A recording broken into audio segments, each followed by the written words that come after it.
Assalamualaikum warahmatullahi wabarakatuh. Perkenalkan, nama saya Aulia Nazrul. Saya dari kelas PAIA. Di sini saya akan membahas mengenai nikah. Jadi silakan disimak ya.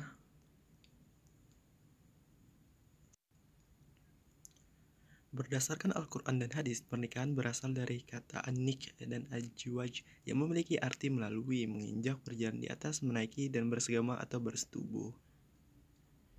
Di sisi lain, nikah juga berasal dari istilah ad-domu yang memiliki arti merangkum, menyatukan, dan mengumpulkan serta sikap yang ramah.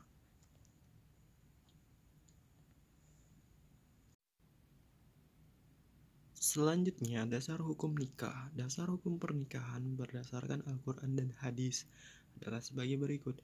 Hai sekalian manusia, bertakwalah kepada Tuhanmu yang telah menciptakan kamu dari seorang diri, dan daripadanya Allah menciptakan istrinya, dan daripada keduanya Allah memperkembangbiakan laki-laki dan perempuan yang banyak.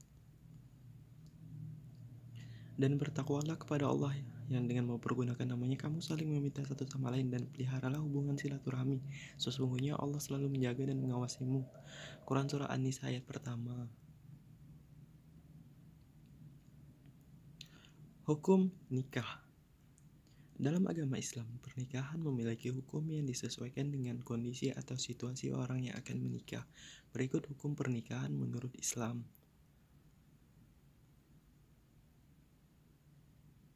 Yang pertama adalah wajib jika orang tersebut memiliki kemampuan untuk menikah, dan jika tidak menikah, ia bisa tergelincir pada perbuatan zina. Yang kedua, sunnah berlaku bagi seseorang yang telah memiliki kemampuan untuk menikah, namun jika tidak menikah, ia tidak akan tergelincir pada perbuatan zina.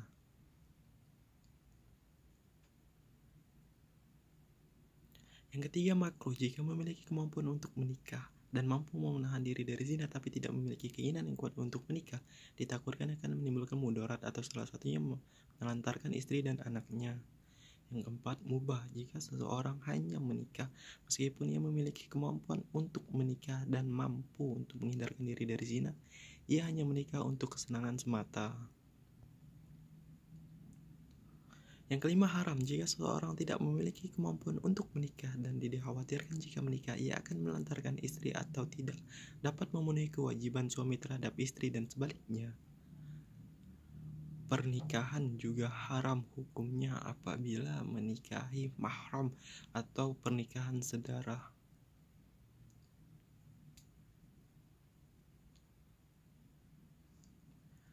Rukun dan syarat nikah. Pertama A. Rukun nikah.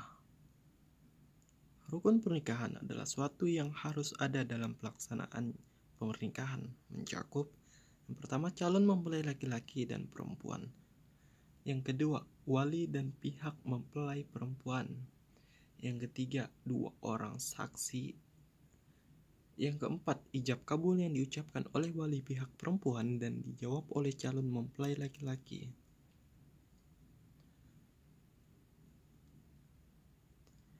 Yang B. Syarat nikah. Adapun syarat dari masing-masing rukun tersebut adalah calon suami dengan syarat-syaratnya sebagai berikut. Yang pertama, beragama Islam. Yang kedua, berjenis kelamin laki-laki. Yang ketiga, ada orangnya atau jelas identitasnya. Yang ketiga, setuju untuk menikah. Yang keempat, tidak memiliki halangan untuk menikah. 2. Calon istri dan syarat-syaratnya. Pertama, beragama Islam. Yang kedua, berjenis kelamin perempuan. Yang ketiga, ada orang atau jelas identitasnya. Yang keempat, setuju untuk menikah. Dan yang kelima, tidak memiliki halangan untuk menikah. Yang ketiga, wali nikah dengan syarat-syarat wali nikah sebagai berikut. Pertama, laki-laki. Yang kedua, dewasa. Yang ketiga, adil. Yang ketiga, memiliki hak perwalian atas mempelai wanita. Yang keempat, beragama Islam. Yang kelima, berakal sehat. Yang keenam, tidak saling ihram atau haji. 4. Saksi nikah dalam perkawinan harus memenuhi beberapa syarat berikut. Minimal terdiri dari orang atau laki-laki, hadir dalam proses ijab kabul, mengerti maksud akad nikah, beragama Islam, adil, dan dewasa. Yang kelima, ijab kabul dengan syarat-syarat harus memenuhi syarat-syarat berikut ini. Yang pertama dilakukan dengan bahasa yang mudah dimengerti kedua belah pihak, baik oleh pelaku akad, penerima akad, dan saksi. Ucapan akad nikah juga harus jelas dan dapat didengar oleh para saksi. Sekian dan terima kasih atas perhatiannya. Wabillahi taufiq wal hidayah. Wassalamualaikum warahmatullahi wabarakatuh.